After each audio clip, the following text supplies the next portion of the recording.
창세기 4장 3절에서 5절 같이 읽겠습니다. 세월이 지난 후에 가인은 땅의 소산으로 제물을 삼아 여호와께 드렸고 아벨은 자기도 양의 첫 새끼와 그 기름으로 드렸더니 여호와께서 아벨과 그의 제물은 받으셨으나 가인과 그의 제물은 받지 아니하신지라. 아멘. 오늘 본문은 가인과 아벨의 제사인데, 이 본문 내용을 좀 이해를 하려면 앞에 이야기했던 하나님의 창조 사역의 그 부분들을 확실하게 이해를 해야만이 이 본문이 좀 이해가 될 수가 있어요. 이 본문을 가지고 많은 분들이 해석을 하는데 해석하기 좀 난해한 그런 부분들이라고도 보는데, 자, 한번 봐보죠. 우리가 하나님께서 하나님의 형상으로 사람을 창조했다고 했지요. 그때 하나님의 형상이라고 하는 것은 무엇을 이야기를 했어요? 하나님과 사람과의 영적인 만남, 나와 너와의 만남, 교제를 하기 위한, 하나님께서 우리 인간과 함께 할 수 있는, 교제할 수 있는 통로가 사람이라고 했었죠. 아담은 하나님의 형상대로 창조함을 받아서 하나님과 함께 하나님께서 주인 되는 삶을 살다가 자기에게 부여된 자유의지를 가지고 하나님의 말씀을 들을 수도 있고 듣지 않을 수도 있는, 그건 전적인 자유의지예요. 그것을 아담은 적극적으로 하나님의 말씀을 듣지 않는 방향으로 결정을 한 거죠. 그래서 하나님께서 금하신 선악을 알게 하는 나무의 열매를 적극적으로 따 먹게 된 거죠. 그로 말미암아 아담과 하와에게는 지금까지 없었던, 그 전에도 물론 수고하고 애쓰는 노력의 그 고통은 있었어요. 그런데 완전히 그 아픔, 처절할 정도의 그 고통은 전혀 맛보지 못하고 전혀 생각지도 못했던 그들의 삶이었어요. 그런데 이들이 하나님 앞에 죄를 범함으로 말미암아 이들은 철저하게 하나님을 떠난 인간의 어떠한 삶을 살아야 되는가를 철저하게 피부로 느끼면서 살게 된 거죠. 그들의 수고가 예전에 생각했던 그러한 수고가 아닌 엄청난 고통과 아픔, 그리고 가장 중요한 것은 하나님에게서 떠났다라고 하는, 하나님에게서 완전히 버림받았다라고 하는 그 아픔, 그 고통, 그게 두 사람에게는 엄청난 고통으로 다가온 거죠. 그래서 이들이 행하는 모든 것들이 다 탄식을 내포하고 있는, 밑바닥에 깔고 있는, 하나님으로부터 멀어진 그 아픔, 고통을 포함하고 있는 그러한 삶이었다는 거죠. 그래서 이들이 말하는 모든 것들은 탄식이 밑바닥에 깔려 있어서 하나님 앞에, 그리고 아담과 하와 자신들끼리도 말하는 부분에 있어서 고통이 깔려 있었다. 4장 1절에 보면은 아담이 그의 아내 하와와 동침하매 하와가 임신하여 가인을 낳고 이르되 내가 여호와로 말미암아 득남하였다. 이때 이 하와가 했던 이 말, 내가 여호와로 말미암아 득남했다라고 하는 이 말은 고통의 말이라고 했었죠. 뼈저리게 느낀, 하와 자신만이 느낄 수 있는 그 고통, 아픔, 그리고 하나님 앞에서 이 호소하는, 이게 하와가 그 느꼈던 그것을 자기 자식인 첫째 아들인 가인에게 그대로 고스란히 전수를 해요. 이 가인이 그 엄마 하와로부터 받은 것들이 뭐냐면은 좋은 것들을 받지를 못했어요. 사랑을 받지를 못한 거예요. 자기가 겪고 있는 이 아픔이 너무나 힘들고 괴로우니까. 그리고 하나님 앞에서 이들이 떠나버림과 동시에 이들의 마음의 문이 하나님으로부터 닫혀버린 거예요. 자기들 스스로가 하나님으로부터 마음의 문을 닫아버린 거예요. 단절을 시켜버린 거예요. 그러니까 마음의 문을 닫아버리면 누가 죽어요? 자신이 죽어요. 하나님은 절대 죽질 않죠. 하나님 앞에서 문을 닫아버린 아담과 하와 이들의 상태가 죽음 가운데 있었잖아요. 이걸 그 자식한테 그대로 고스란히 전수를 한 거예요.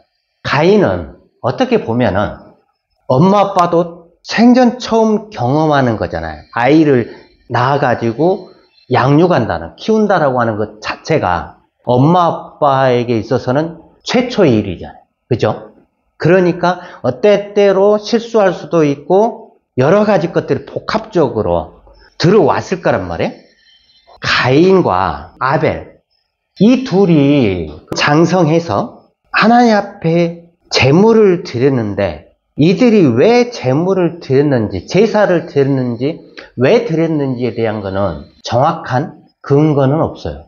단 최초에 이들이 하나님 앞에 제물을 드렸다. 이거는 그 인간의 기품 속에 하나님께서 불어넣으신 하나님을 향한 그 열망, 하나님 앞에 나아가려고 하는 그러한, 그게 자연적으로 제사의 행위로 나타나지 않았나라고 볼 수가 있는 거예요. 근데 문제는 뭐였냐면은 가인은 땅의 소산으로 하나님 앞에 제물을 드렸고 아벨은 양의 첫 새끼와 그 기름으로 하나님 앞에 제물을 드렸단 말이에요. 근데 왜 하나님께서는 아벨과 그 제물은 받으시고 가인과 그 제물은 받지 아니하셨냐? 이건 해석의 여지가 너무 많은데 신약의 관점에서 보면은 좀 복잡하긴 한데 이거는 신약의 관점에서 볼 수 있는 그런 부분이 아니고 하나님 앞에 예물을 드리고 하나님 앞에 제사를 드렸다라고 하는 거, 이거는 뭐냐면은 죄인된 인간이 하나님 앞에 나아가려고 하면은 그 하나님을 만날 수 있는 거는 자기 자신을 완전히 드려야 되잖아요. 자기 생명을 바쳐야만이 하나님 앞에 나아갈 수 있는데 그렇게 할 수는 없어요.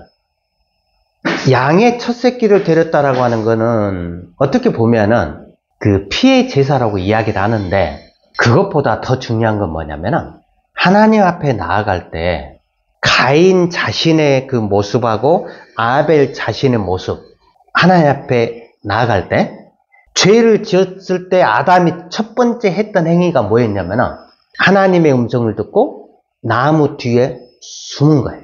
자기 자신을 하나님 앞에 그대로 내놓지 않고 나무 뒤에 숨어서, 그러니까 그 나무가 이 아담을 완전히 막아주는 그런 역할을 하게 된 거예요. 그러니까 하나님께서 그 아담에게 너 어딨냐라고 이야기를 할 때 그 너라고 하는 거는 아담아 너 어딨냐, 아담 너 자신이 어딨냐라고 하나님이 몰라서 묻는 게 아니고 하나님께서 불어넣어 주셨던 하나님의 형상, 그 형상, 너 속에 있는 그 하나님의 형상인 너, 하나님의 잃어버린 너, 그거는 잃어버리면 안 되는 거였음에도 불구하고 아담은 잊어버리고 하나님이 부르시는, 하나님이 찾으시는 너로서 응답한 게 아니고 자기의 생각, 자기의 모든 것들을 들여서 하나님 앞에 나아오게 된 거예요. 이 가인의 모습을 보면은 가인이 하나님 앞에 제물을 드렸다 그러면은 가인이 아버지 아담과 똑같이 가인은 하나님 앞에 어떻게 나왔냐면은 곡식 그 제물 있잖아요. 그 제물 뒤에 숨어서 자기 자신을 하나님 앞에 내어놓지 못하고 그 곡식 뒤에 숨어서 자기 자신을 하나님 앞에 드린 거예요. 그러니까 하나님께서는 가인을 받으시기를 원하시지만은 가인은 하나님 앞에 자기 자신을 드리기보다는 곡식 뒤에 숨어서 자신을 바치는, 이게 하나님께서 가인과 그의 제물을 받지 아니하시는 결과로 나오는 거예요. 물론 아벨은 하나님 앞에 자기 자신을 그대로 제물과 함께 자기 자신의 있는 모습 그대로 드렸다라고 이제 볼 수가 있는데, 그거는 어떻게 보냐면은 히브리서 11장 4절에 한번 봐볼까요? 믿음으로 아벨은 가인보다 더 나은 제사를 하나님께 드림으로 의로운 자라 하시는 증거를 얻었으니 하나님이 그 예물에 대하여 증언하십니다. 그가 죽었으나 그 믿음으로써 지금도 말하느니라. 아멘. 히브리서 기자는 아벨이 제사 드린 것을 가리켜서 믿음으로 드렸다라고 이야기를 해요. 그러면 6절 한번 더 볼까요? 믿음이 없이는 하나님을 기쁘시게 하지 못하나니 하나님께 나아가는 자는 반드시 그가 계신 것과 또한 그가 자기를 찾는 자들에게 상 주시는 믿어야 할지니라. 아멘. 자, 여기서 도대체 믿음이 뭐냐 하는 거죠. 아벨이 하나님 앞에 믿음으로 더 나은 제사를 드렸다. 그러면 그때 당시에 이 아벨에게 있어서 믿음이 뭐냐는 거예요. 믿음은 하나님과의 관계가 올바르게 되어 있는 것, 그것을 가리켜서 믿음이라고 하는 거예요. 하나님과 영적인 만남, 하나님의 너로 나아올 때만이 그것을 가리켜 믿음이라고 하는 거예요. 여기에는 행위가 따르지 않아요.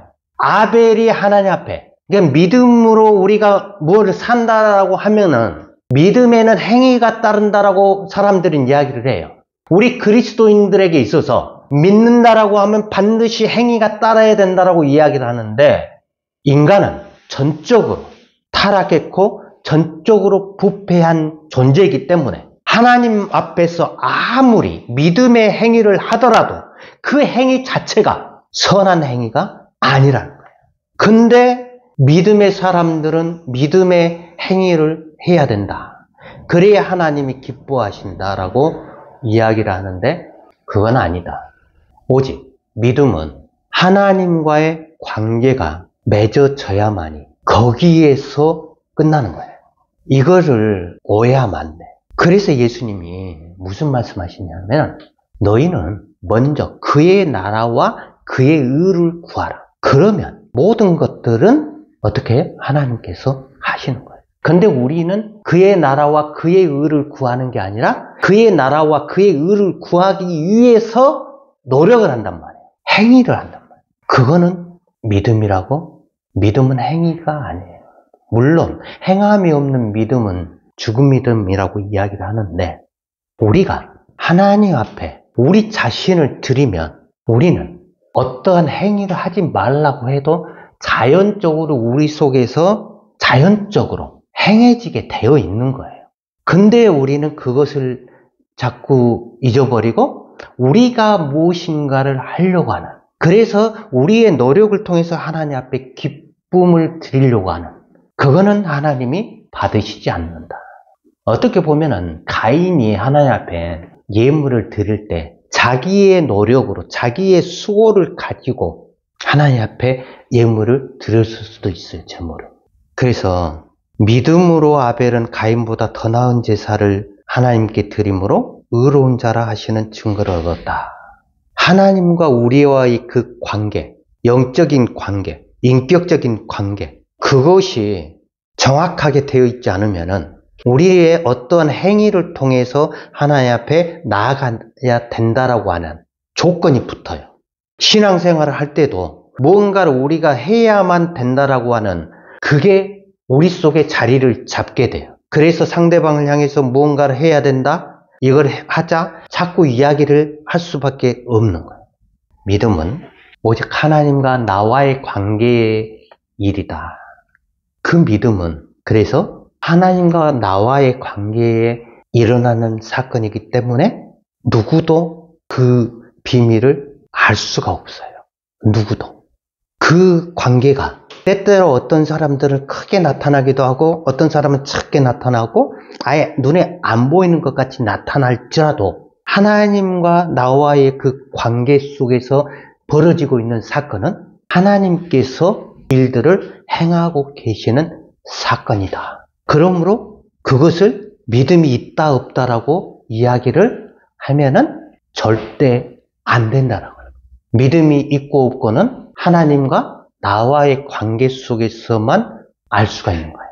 사람들이 그 사람의 말하는 것 보고 행동하는 것 보고 저 사람의 믿음이 있다 없다 판단을 해버리는, 그 판단은 오직 하나님만이 할 수 있는 건데 자기들이 그것을 판단하게 되는 죄를 범하게 되는 거죠.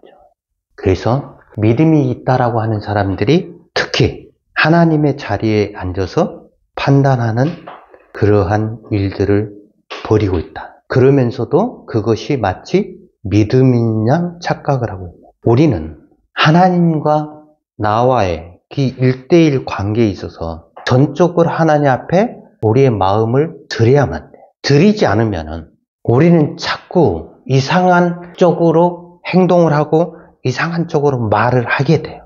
그게 이 다음 주에 가인이 어떠한 행동을 하느냐, 하나님 앞에 믿음으로 드리지 아니했을 때 이 사람이 어떠한 행동을 하느냐, 뒤의 내용을 보면은 알겠죠.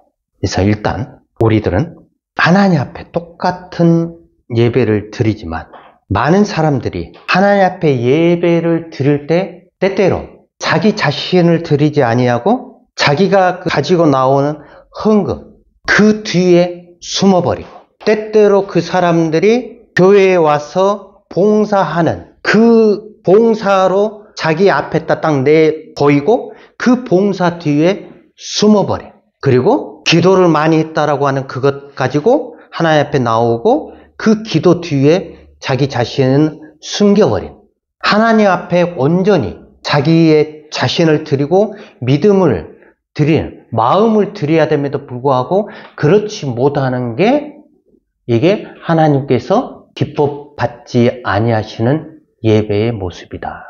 가인의 제사 드리는 모습, 아벨의 제사 드리는 모습이 지금 현 시대에도 동일하게 일어나고 있다라고 하는 거예요.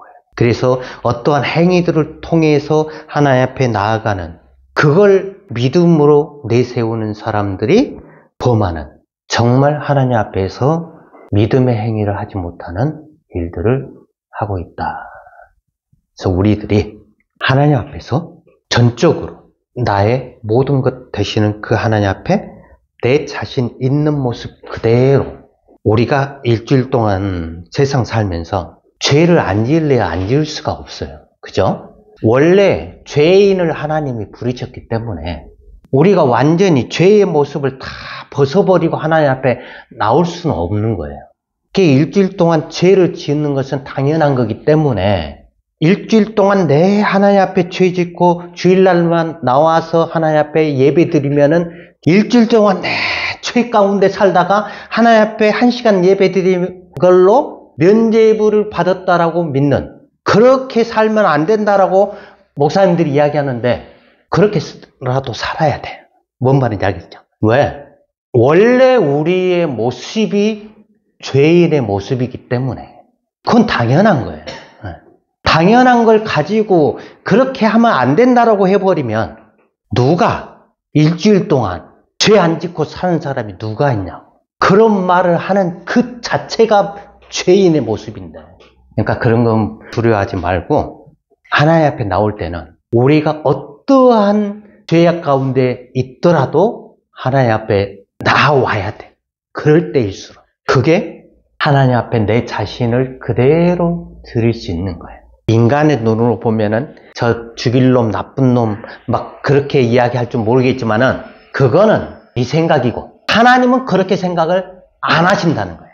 하나님은 하나님 앞에 있는 모습 그대로 더하지도 말고 빼지도 말고 그대로 나와서 하나님 앞에 하나님을 아버지로 인정하기를 원하신다.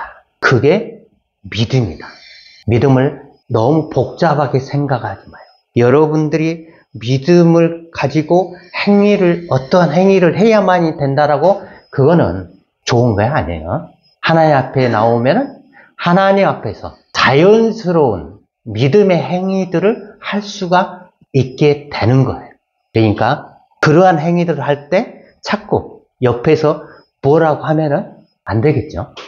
그래서 저와 여러분들이 믿음으로 하나님 앞에 설 수 있는 그러한 삶이 되기를 주님의 이름으로 축원합니다.